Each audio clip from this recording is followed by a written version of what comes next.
Halo semuanya, kali ini kelompok 1 akan menjelaskan konsep dari rekrutmen digital.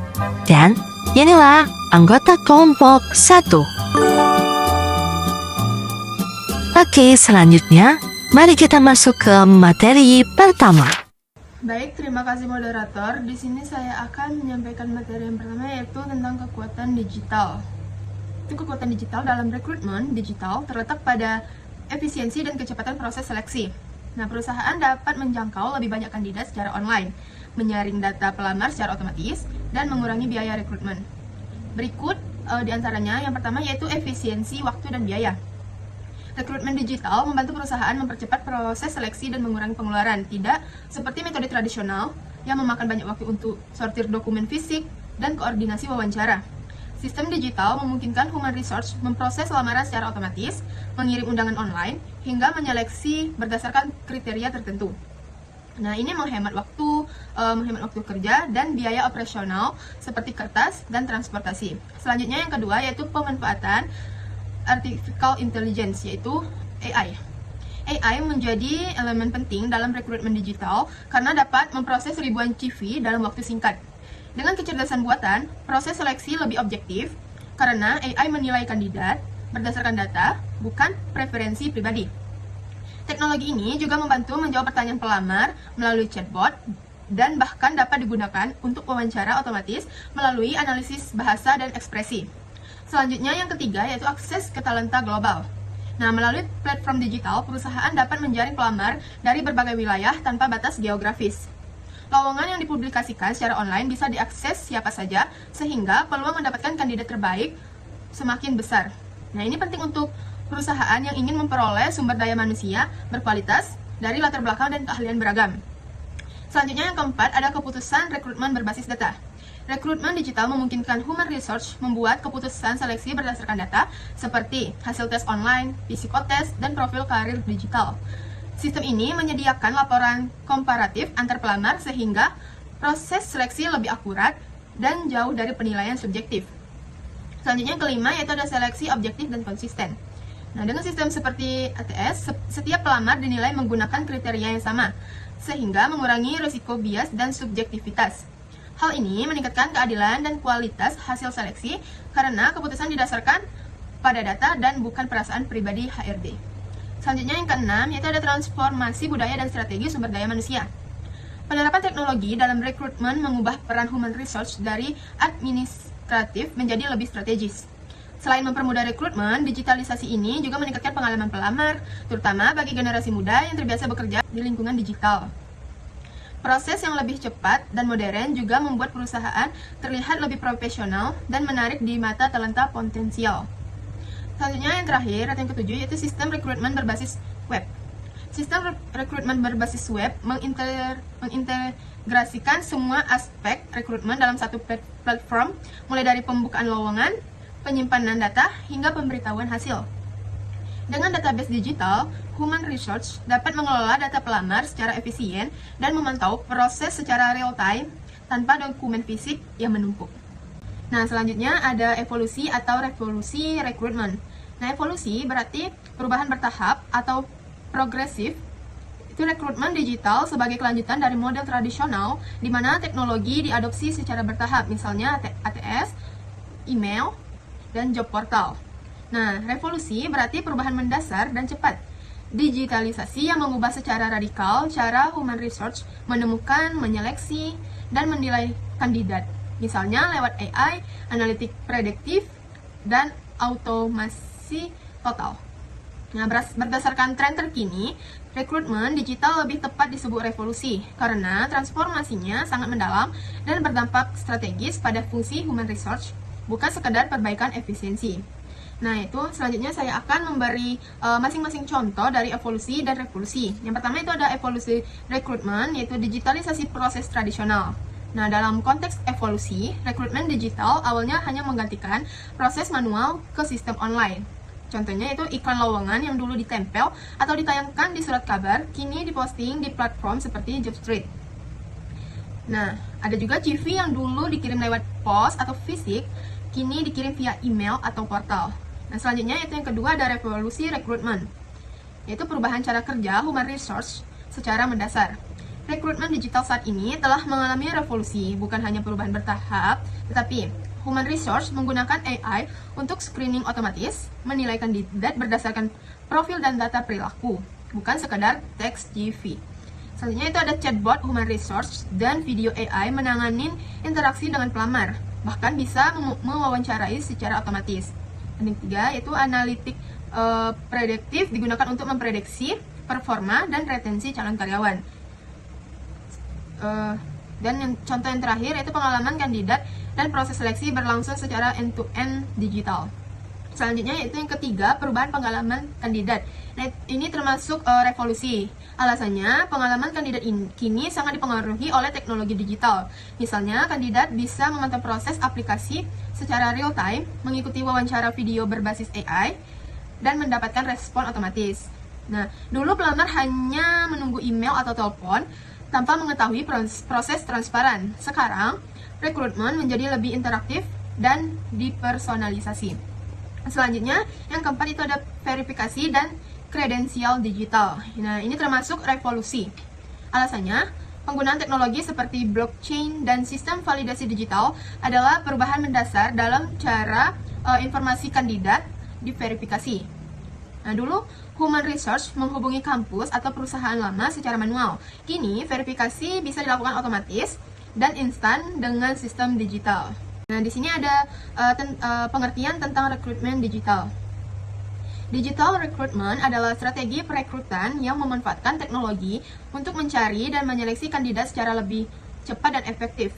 Proses ini mencakup perencanaan lowongan, branding digital, pengujian keterampilan, onboarding, hingga pemanfaatan platform virtual dan job portal. Dengan teknologi digital, perekrut dapat menjangkau talenta berkualitas tanpa batas lokasi. Strategi ini semakin banyak dipilih karena lebih efisien dibandingkan metode tradisional, menghemat waktu, tenaga, dan memungkinkan proses dilakukan secara jarak jauh oleh perusahaan maupun pelamar. Nah, di sini saya akan menjelaskan tentang mobile recruiting dan rekrutmen yang inklusif. Pada bagian ini, saya akan membahas bagaimana teknologi digital mengubah proses rekrutmen di perusahaan, mulai dari pergeseran metode tradisional ke penggunaan platform online. Nah, hingga bagaimana aplikasi rekrutmen yang user-friendly dapat meningkatkan efektivitas dan jangkauan perusahaan dalam mencari kandidat terbaik. Teknologi digital telah menjadi bagian penting dalam proses rekrutmen.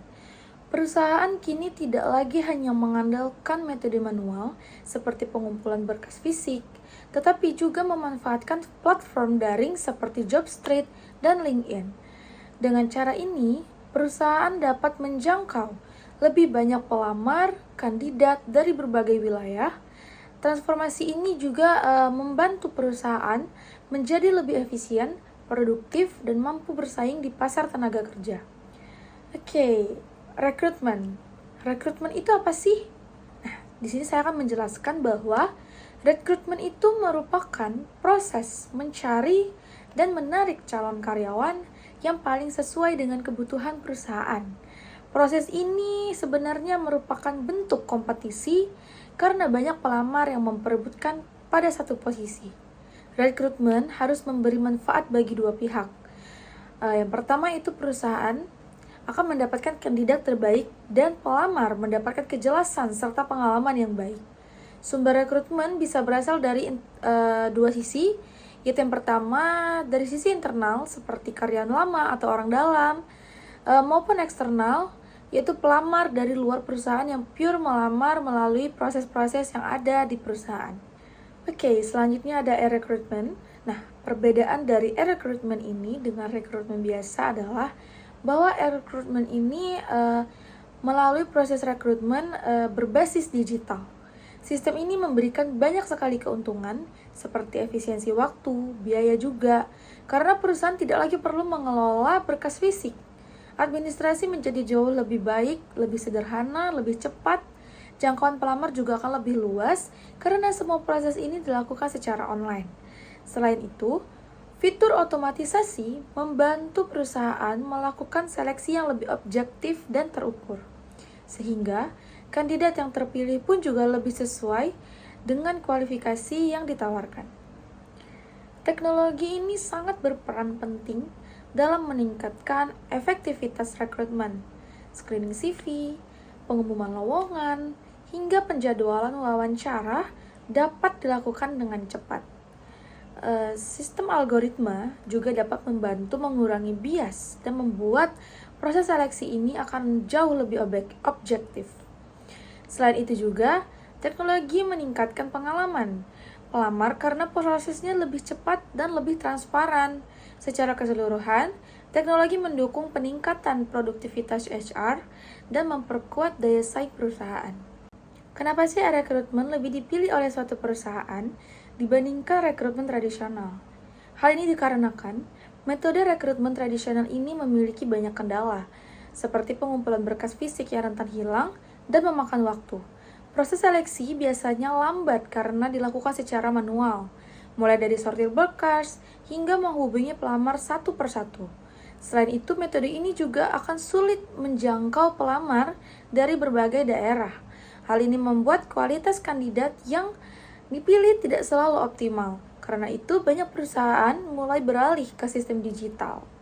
Aplikasi rekrutmen digital harus memiliki tampilan yang mudah dipahami dan digunakan. User-friendly berarti aplikasinya intuitif, responsif, dan jelas alurnya. Ketika pelamar merasa nyaman menggunakan suatu aplikasi ini, persepsi mereka terhadap profesionalitas perusahaan juga akan semakin meningkat. Bagi perusahaan, aplikasi seperti ini mempermudah proses seleksi karena data pelamar tersusun rapi dan dapat diakses secara real-time. Fitur filtering juga dapat membantu mempercepat penyaringan dari data-data kandidat. Dari berbagai aspek teknis, faktor psikologis juga mempengaruhi penerimaan pelamar terhadap sistem digital. Pelamar akan lebih tertarik jika aplikasi mudah digunakan dan memberikan manfaat yang jelas. Penelitian juga menunjukkan bahwa perempuan biasanya lebih fokus pada kemudahan sistem, sedangkan laki-laki lebih fokus pada praktisnya, manfaatnya juga. Hal ini yang penting adalah faktor kepercayaan pelamar yang ingin datanya aman dan prosesnya terlihat adil. Tampilan situs dan informasi lowongan juga mempengaruhi citra perusahaan. Jadi, rekrutmen digital bukan hanya alat seleksi, tetapi juga media branding dari perusahaan. Mungkin itu saja yang dapat saya sampaikan. Saya akan melanjutkan materi sebelahnya bersama teman saya. Nah, di sini saya akan melanjutkan materi mengenai apa saja kecerdasan buatan dan juga teknologi yang digunakan dalam rekrutmen digital. Nah, yang pertama yaitu ada Applicant Tracking System atau biasanya disebut dengan ATS. Nah, ATS ini adalah sistem pelacakan pelamar yang digunakan oleh perusahaan untuk mengelola seluruh rangkaian kegiatan rekrutmen. Nah, ini termasuk dari mulai pengumuman lowongan, seleksi pelamar, lalu juga ada tahapan wawancara hingga juga penawaran pekerjaan. Nah, di sini penggunaan ATS itu dapat membantu perusahaan untuk meningkatkan efisiensi dalam rekrutmen, lalu juga mengurangi kehilangan lamaran dan juga mengoptimalkan proses pencarian karyawan yang berkualitas. Nah, namun penggunaan ATS ini juga penting untuk mengkonfigurasi dan juga mengelola sistem dengan baik. Nah, kenapa? Karena agar tidak terjadinya bias atau kesalahan dalam proses seleksi. Nah, selanjutnya yang kedua yaitu ada HireVue. Nah, HireVue di sini merupakan perusahaan AI atau juga manajemen sumber daya manusia yang melakukan penyaringan kandidat. Nah, caranya bagaimana? Yaitu dengan cara melakukan wawancara video secara langsung. Nah, hal ini tentunya membantu kedua belah pihak, yaitu baik dari kandidat maupun perekrut yang berguna untuk menghemat waktu dan juga biaya yang dikeluarkan. Nah, selanjutnya yang ketiga itu ada Natural Language Processing atau biasanya disebut dengan NLP.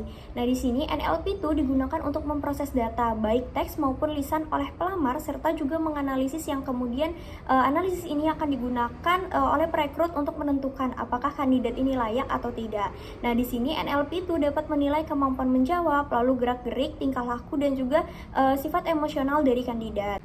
Yang keempat yaitu Machine Learning. Nah, Machine Learning ini digunakan untuk menganalisis data kandidat, memprediksi kecocokan pelamar dengan posisi pekerjaan, dan juga mengotomatiskan proses seleksi berdasarkan pola dari data rekrutmen sebelumnya. Nah, penerapan Machine Learning ini dalam sistem rekrutmen membantu HR menganalisis ribuan data pelamar untuk menghasilkan keputusan berbasis data yang lebih akurat dan juga efisien. Selanjutnya yaitu ada P-Metric. Nah, ini adalah teknologi penyedia platform permainan atau gamifikasi. Nah, yang berfungsi untuk untuk membantu perusahaan dalam melakukan proses perekrutan dan juga seleksi karyawan dengan mengidentifikasi bakat dan juga potensi yang dimiliki. Nah, startup Bimetric ini menggunakan algoritma untuk produk mereka dengan machine learning. Nah, gunanya untuk menilai pelamar yang paling cocok dengan pekerjaan dan juga memasukkan mereka ke tahap selanjutnya, yaitu tahapan wawancara. Nah, gamifikasi ini di sini bertujuan untuk mengidentifikasi cara seseorang untuk memecahkan masalah dan juga kemampuan berpikir kritis para kandidat. Nah, yang terakhir yaitu ada CV screening. Nah, CV screening ini adalah proses penyaringan CV secara otomatis tanpa harus membaca CV secara satu persatu dengan cara yang masih manual. Nah, dalam rekrutmen digital biasanya teknologi ini tuh menjadi bagian dari ATS, lalu juga dilengkapi dengan modul machine learning dan juga NLP. Nah, kita lanjut ke materi selanjutnya, yaitu apa aja manfaat AI dalam rekrutmen digital. Yang pertama yaitu meningkatkan efisiensi dan juga kecepatan proses rekrutmen. Nah, di sini AI itu mampu mempercepat seluruh proses rekrutmen, mulai dari penyaringan CV, penjadwalan wawancara, hingga ke analisis data kandidat.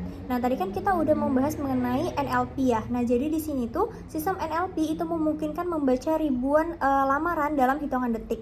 Nah, ini tentunya membantu HR untuk menyaring ribuan lamaran dengan lebih cepat dan juga fokus pada kandidat yang relevan saja. Nah, tentunya hal ini tuh mengurangi beban administratif dan juga mempercepat keseluruhan proses.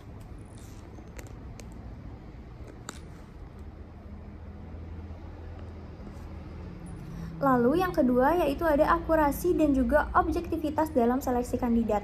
Nah, di sini sistem AI itu mengevaluasi pelamar menggunakan data yang bersifat objektif. Nah, contohnya tuh seperti keterampilan, pengalaman, dan juga tingkat kecocokan. Nah, sehingga di sini tuh dapat meminimalkan bias manusia dan juga membantu perusahaan untuk mendapatkan kandidat yang paling sesuai dengan kebutuhan posisi. Nah, selanjutnya yang ketiga yaitu pengambilan keputusan berbasis data. Nah, di sini tuh AI itu mampu menghasilkan analisis mendalam mengenai berbagai aspek kandidat. Contohnya yaitu seperti keterampilan, tren pola pelamar, lalu juga hingga ke potensi kinerja. Sehingga di sini memberikan HR dasar data yang kuat untuk membantu keputusan rekrutmen yang lebih strategis. Nah, dari informasi yang telah diberikan tadi, tentunya HR di sini dapat menentukan kandidat yang layak diundang ke tahap wawancara dan juga ataupun mereka berpotensi masuk ke dalam program pengembangan. Nah, sehingga proses seleksi di sini menjadi lebih terarah dan juga lebih akurat. Nah, selanjutnya itu ada peningkatan akurasi psikometrik dan juga analisis kompetensi. Nah, di sini AI itu mampu melakukan penilaian psikometrik secara otomatis, lalu juga mampu menganalisis kompetensi kandidat melalui algoritma, melalui tadi yang sudah kita bahas yaitu machine learning. Nah, sehingga di sini menghasilkan evaluasi yang lebih konsisten, tersandar dan juga bebas dari bias dibandingkan dengan metode penilaian manual atau tradisional. Nah, pendekatan berbasis teknologi ini tentunya itu dapat memungkinkan perusahaan memperoleh gambaran kemampuan kandidat dengan tingkat ketepatan yang lebih tinggi. Nah, selanjutnya yaitu menghemat biaya. Nah, dengan adanya AI, berbagai tahapan dalam proses rekrutmen di sini dapat dilakukan secara otomatis. Nah, tentunya di sini perusahaan mampu mengurangi biaya operasional secara signifikan. Lalu juga otomatisasi di sini menurunkan beban kerja tim HR. Lalu juga mempercepat waktu seleksi kandidat dan tentunya juga mengurangi ketergantungan pada pekerjaan manual yang membutuhkan proses, sehingga rekrutmen ini menjadi lebih efisien dan juga hemat sumber daya. Nah, selain kemudahan yang diberikan, AI juga memberikan tantangan bagi perusahaan yang menggunakannya. Tantangan yang pertama yaitu bias algoritma. Nah, jadi salah satu kekhawatiran utama dalam penggunaan AI adalah potensi bias, terutama jika data histori yang digunakan untuk melatih algoritma sudah memuat kecenderungan tertentu. Contohnya seperti gender, ras, atau usia. Nah, di sini AI itu dapat memperkuat bias tersebut. Nah, contohnya seperti apa? Nah, contohnya nih di sini AI itu lebih sering memilih kandidat laki-laki karena pola itu sering muncul dari data yang sebelumnya. Nah, jadi jika data pelatihan ini didominasi oleh kelompok tertentu, jadi AI ini akan cenderung juga memilih kelompok yang sama, sehingga menimbulkan ketidakadilan bagi kandidat lainnya. Yang kedua yaitu kurangnya transparansi atau black box model. Nah, jadi di sini tuh kurangnya transparansi dalam sistem AI sering menimbulkan ketidakpercayaan karena banyak algoritma yang bekerja sebagai black box sehingga alasan dibalik keputusan sulit dipahami.